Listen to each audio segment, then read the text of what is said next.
Welcome, y'all. Today I'm going to be walking you through a brand new program that I just wrote for one of my training teams, and I'm going to show you everything about the plan. There's the plan. You can screenshot it and leave now if you'd like and follow this for as long as you want. Or you could stick around and hear my reasoning for how I put everything where it is. And this video is just to give some insight and some behind the scenes look at how I actually come up with these programs and why everything is the way that it is. So I'm gonna try not getting way too off track because there are a bunch of different rabbit holes of science and mechanisms that we can go down. But let's go ahead and dive in. And if you're new here, my name's Amir Barber. I'm a chemical engineer and a fitness educator and a coach, most importantly. And we're gonna cover this plan. Cool. So this is a large scale overview of the plan. Okay. But before we even, start talking about exercises and splits and stuff like that, who is this plan for? That is the most important question to answer. This is for one of my training teams that is mostly comprised of young, healthy males without many joint issues. And their goals are to prioritize their upper body growth. Of course, I'm still going to make them hit legs. I won't have any twig people in my training groups, but we have a upper body focus and priority, and that reflects in the plan. Okay, so that's who we're programming for. Always start with who, okay, and what their goals are. Next, we need to talk about some constraints about the days of the week that we're using. Okay, now in general, across the board, I usually don't program more than 4 days a week if we're going to have full sessions. Anything more than that, you start running into recoverability issues, and you have to get really, really dialed about which days you choose to train and rest if you're going to do a 5-day split. So generally 3 or 4 is the way to go. And 4 seems to have the best adherence and the best results. So that's why we have a Monday, Tuesday, Thursday, Friday split. And how did we land on those days? Well, I track the data. Okay, so I see what days of the week have best adherence. And I've tried different splits. I've tried putting some on weekends. I've tried putting some on weekdays and staggering them out a little bit differently. But this Monday, Tuesday, Thursday, Friday split for my training teams, which, 30-ish people, the adherence skyrockets whenever I have it programmed like this. So I don't know, for whatever reason, people like this best. And that is, as a coach, you have to have that be like before the physiology, before the mechanisms, before the research, before the optimality of it. You need to figure out if people are going to stick to it. The best plan is something that people can stick with. So I'm designing this as like a shotgun approach to get everybody to attend as much as possible. Okay. So Monday, Tuesday, Thursday, Friday. Great. Now, before we actually dive into the split, the volume allocation, exercise selection, things like that, I want to just give you guys a large scale overview of how I go about designing plans. So the first place I start is the science. What does the research push us towards? What are the physiology or the mechanisms of physiology that kind of guide us, right? And these serve as good guardrails to operate within. They don't give you hard rules. So it gives you freedom as a coach to kind of experiment with different things within those guardrails, okay? And that's where we start. And then I will actually design a program based off of those principles. But before I start giving it to anybody else, I test it on myself. So I will try it out for a period of 12 to 16 weeks. And I will see not only how my results are, and I will track my data. I'll track my progressive overload. I'll, track my circumference of different body parts, things of that nature. So I will make sure that I am tracking the data, because if you're just like, oh, I look better, that's not really, good data to start applying to clients or other people. Okay, so I'll test it out on myself, collect a bunch of data, and then if it works and it's practical, then I will roll it out to my training teams, which people are involved in the training teams knowing that I'm doing this. So it's not like they're guinea pigs. I'm my own guinea pig first, but they're like round 2 guinea pigs, right? And then I track data over a larger group of people because everybody's different. So over 30-ish people, give or take. And then I track their results and I track their rates of progressive overload, which I can do through my analytics software. So it's really cool to be able to see, this split didn't seem to work well. People are stalling out here, here, and here on these specific exercises or all of them. Or, oh my they just blasted through growth. Okay, so depending on the outcome of this next training block for them, I will, if it worked really well, I'll just equip it as a tool in my tool belt. Like, this is a fun way to add variety to our programming decisions. And even if it's the same amount of effective as the block before, variety in and of itself does keep things fresh, interesting, and it can be just a good something good to keep in mind when you're programming. Anyways, let's go ahead and dive into some of the nitty gritties. So the split that I landed on was a pull push lower upper split, or push pull upper lower, right? So generally we're going to keep things to 4 days a week like we discussed, but because we have 2 days that are back to back, a rest day, then 2 days that are back to back, we have to kind of shimmy things around a little bit. So the reason we went with pull, push, upper, lower, first and foremost, it is a good way to allow us to hit most body parts twice per week. And the literature is very clear on this. Frequency is very, very important. So if you're just training a body part like one time per week, like I train chest on Mondays, which a lot of people do. I'm not saying you can't grow with that. I'm saying from a sake of efficiency, it's probably not the best way to go about programming. So for that reason, we like to split up our volume over the course of the week. So let's say we have chest and we have X amount of sets. You'd want to split some up on, let's say, day 2, which is going to be Tuesday, which is the push day, and then day 5, which is the upper body day. Okay. And the reason that things are spaced the way they are is to allow adequate time for recovery. The better you can space them out over the course of the week, the better results you'll get, because you'll actually be recovered in time to hit that muscle again. Okay, and about this training block specifically, what the growth priorities are chest and back.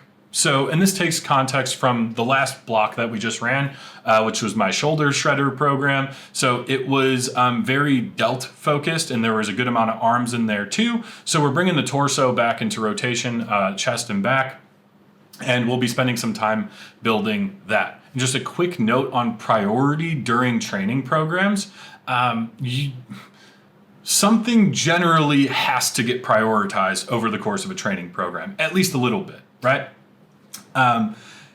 It just ends up happening by default. But the reason that I do it by choice and consciously is because when you're trying to prioritize a certain body part, especially when you're working with more intermediate or advanced lifters,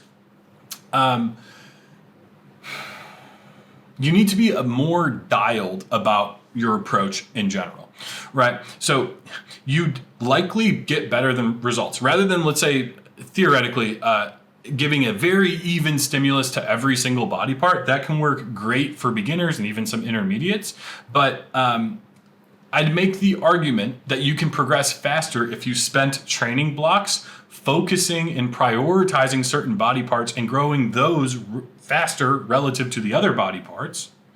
And I'm not saying we don't grow these other body parts. We still grow them, albeit at a slower rate.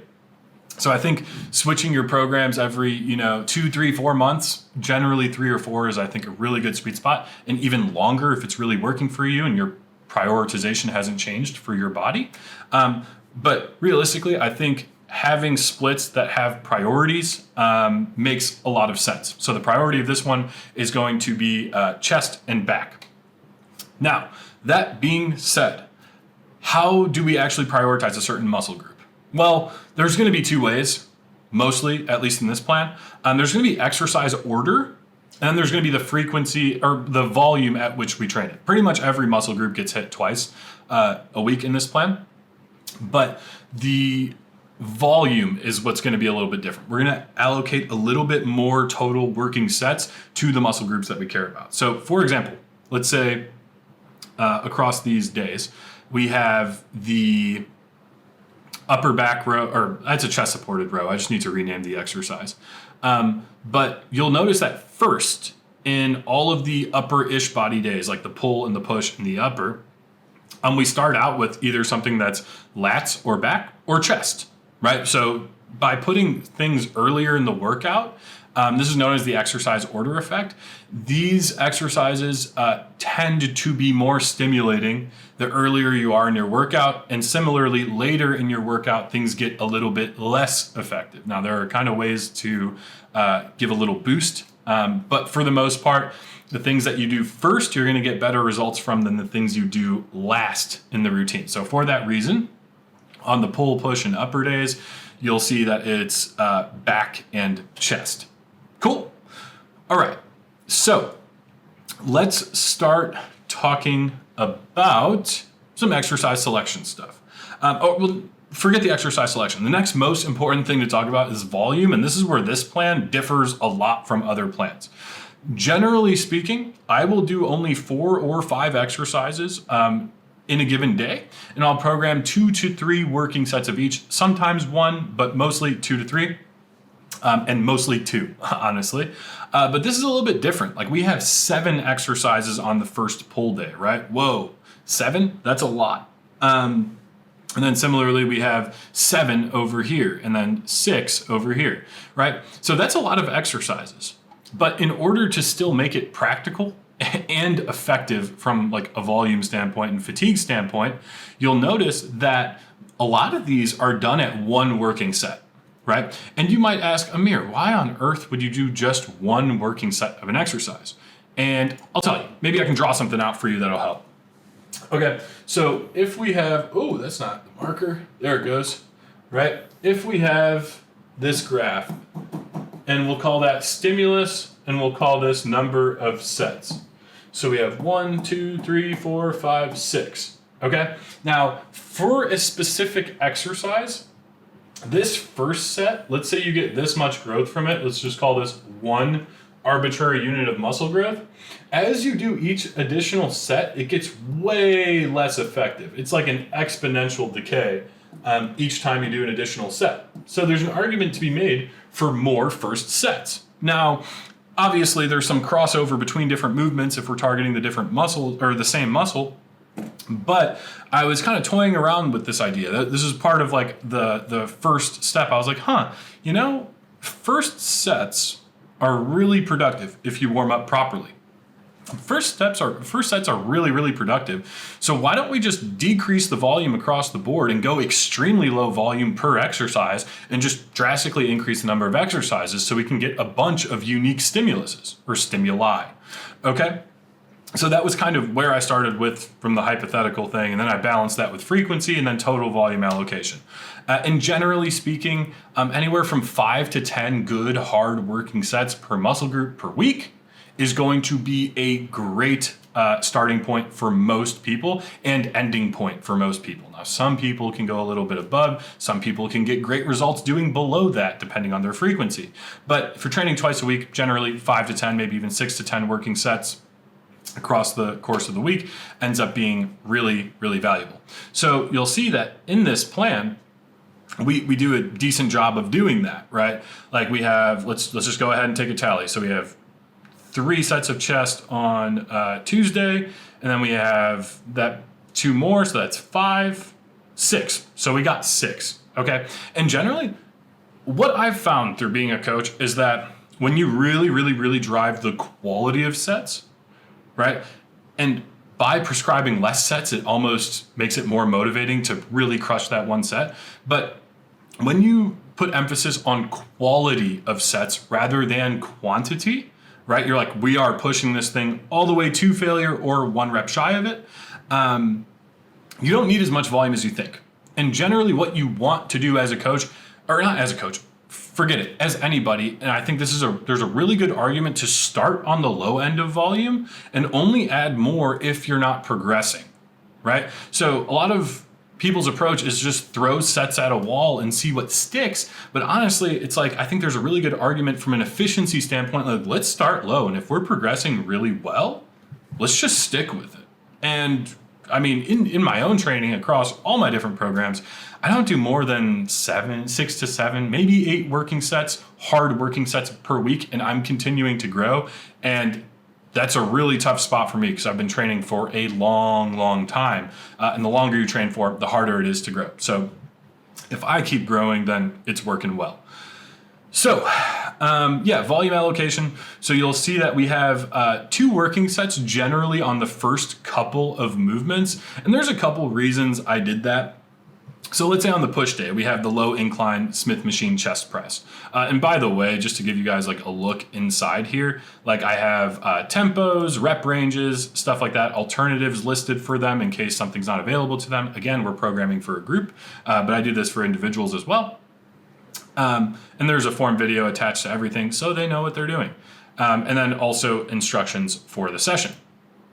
But like, let's say on the Smith machine chest press, because that's a movement, okay, one, we're right in the beginning of our workout, so we have to do generally more warm-up sets as compared to later. So since we're already doing more warm-up sets and we're ramping up, and it's a big compound movement, I'm like, all right, and it's a priority point for us too, right? I'm like, okay, let's go ahead and smash out 2 working sets, right? Because you dragged the bench over there, you got it in the exact right position, you warmed up, you know, you had to get your shoulders and your elbows feeling good. It's going to take a lot longer to warm up for the first couple of movements than the next couple. So like, we're already there. Let's just do another set. So that was kind of some of the idea behind it, because it takes a long time to set up and it's a point of priority for us. So I threw 2 working sets at it. And you'll notice across the board that there are a handful of movements that I gave 2 working sets to, and for the rest of them, I chose 1 working set.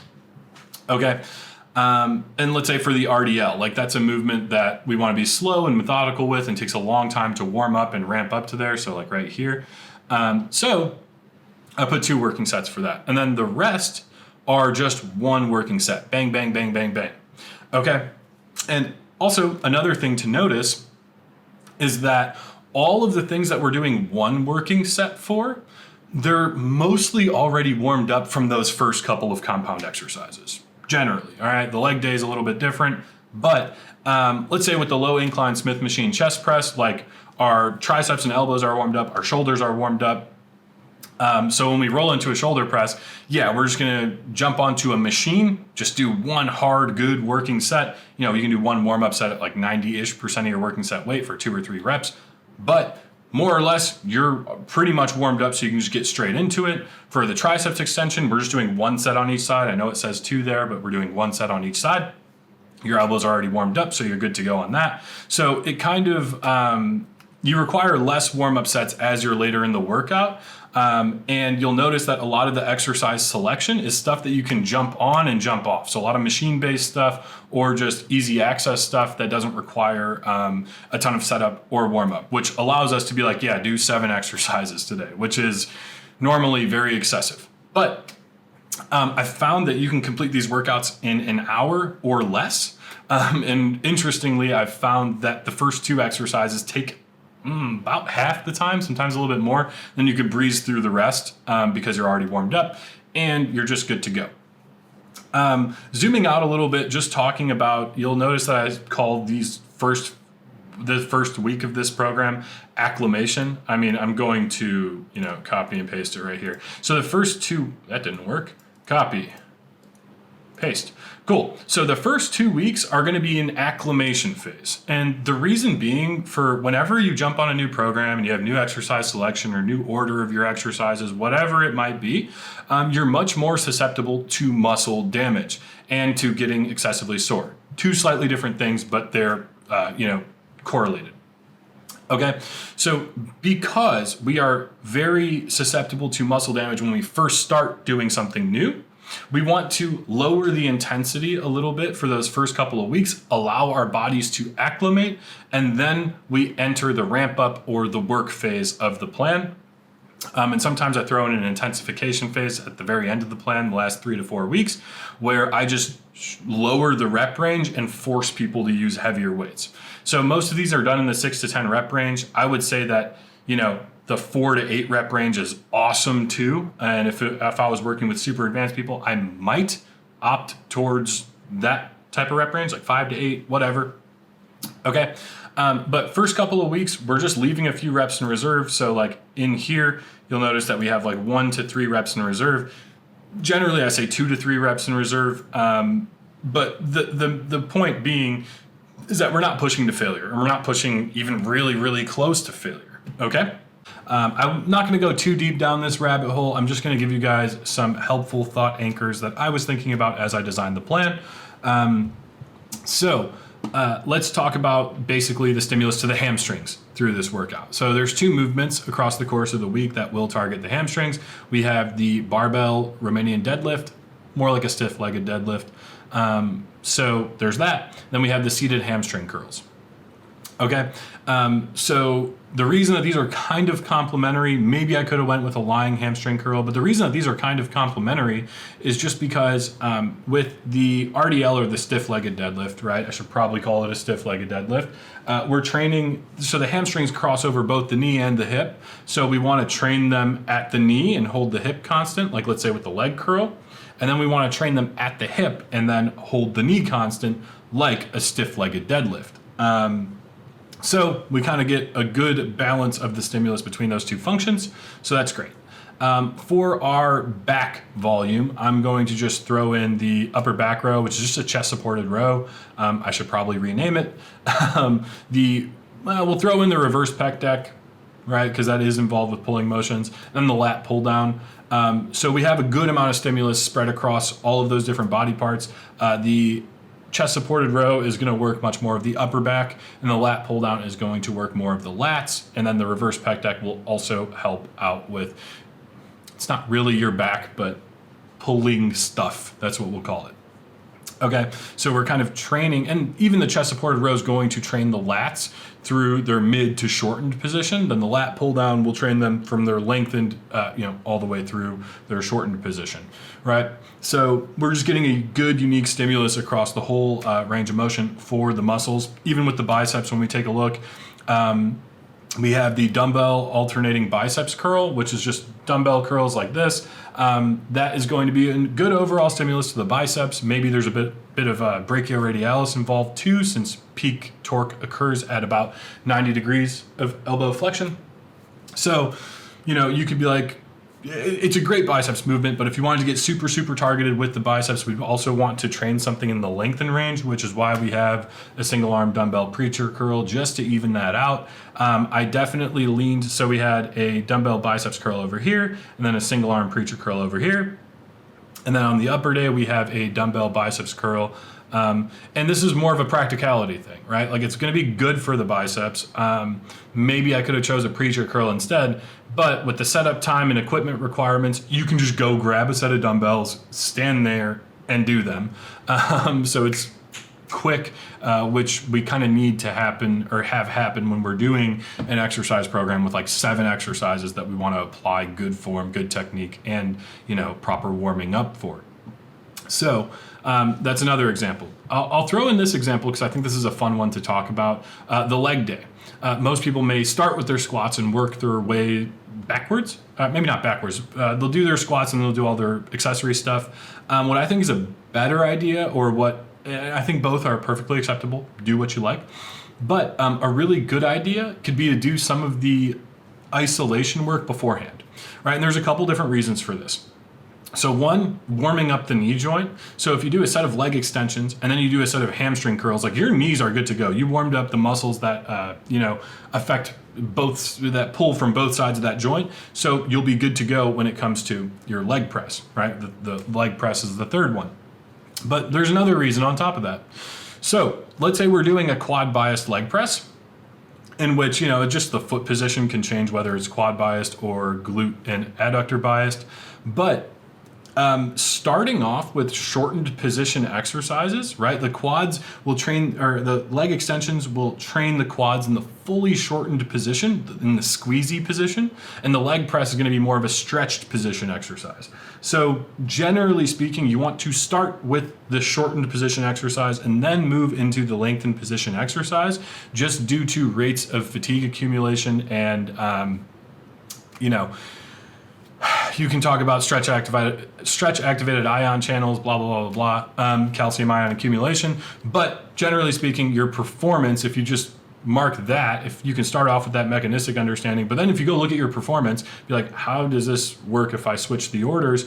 You'll notice that you'll have less impact on your performance if you start with the shortened position and then move into the lengthened position. So that's like 2 reasons why we start with the leg extensions and then do the leg press, is to warm up the knees and then because of those fatiguing mechanisms. And the reason I have 2 sets allocated to the hamstrings curls is because this is the only exercise that in the course of this day that the hamstrings are actually being trained. But also your hamstrings are not involved in the leg press at all. So we're not really concerned about accumulating a lot of fatigue in the hamstrings. So we can add a little bit more stimulus there and not be like, oh my God, but we're fatigued for the leg press. Hamstrings really aren't involved with the leg press. So other than the central nervous system fatigue that you might accumulate, like, you're fine. The fatigue within the muscle itself is not really a factor when it comes to the leg press, and your performance will not be inhibited much from doing those before. So that's why we have that there. And because that's like the only volume we have allocated to the hamstring curls, it makes sense to bump it to the earlier part of the workout so those sets can be a little bit more stimulating. But anyways, so there is a rhyme and a reason to the order of the exercises, the days in which we chose, how this split kind of plays out. And I hope you have a little bit more of an understanding about how I actually walk through programs and design things. And to be clear, this is not a final draft. It's like, making a piece of art, or that was not humble. I'm not saying that this is a masterpiece at all, but I'm saying it's like, I have this first draft, I'll think it's good, and then I'll come back and I'll be like, but I could switch the order of this and this. So this isn't like a super polished. Like, I made this and I was like, let me just record a video talking as to how I came up with this and why I think it is what it is. But ultimately, feedback from the clients and measuring their progress. And I'm going to revisit this and put some finishing touches on it, perhaps. But if you wanted to take this plan, you wanted to run it, drop a comment down below after a few months. Don't run it for a week and be like, it sucks or it's awesome. Like, how do you know? You just started it, right? You have to give time for these things, for the results to actually kick in. And that's just probably one of the biggest mistakes people make with programming, is that they jump ship too quick when they start plateauing in their strength gains. But the nature of a program is, in the beginning, you're going to get faster strength gains, and then those are going to level off just due to the different strength adaptations. But just because you're not making 20, 30 pound jumps doesn't mean it's not effective. It's actually a really good spot to be at. And if you want to know more about that, check out the video just all about progressive overload, linked down below. And yeah, that should give you a better understanding of why you should stick with a program for at least a couple or a few months. But anyways, that's all I got today, guys. Thanks for watching if you made it this far, and we'll talk very soon. Peace.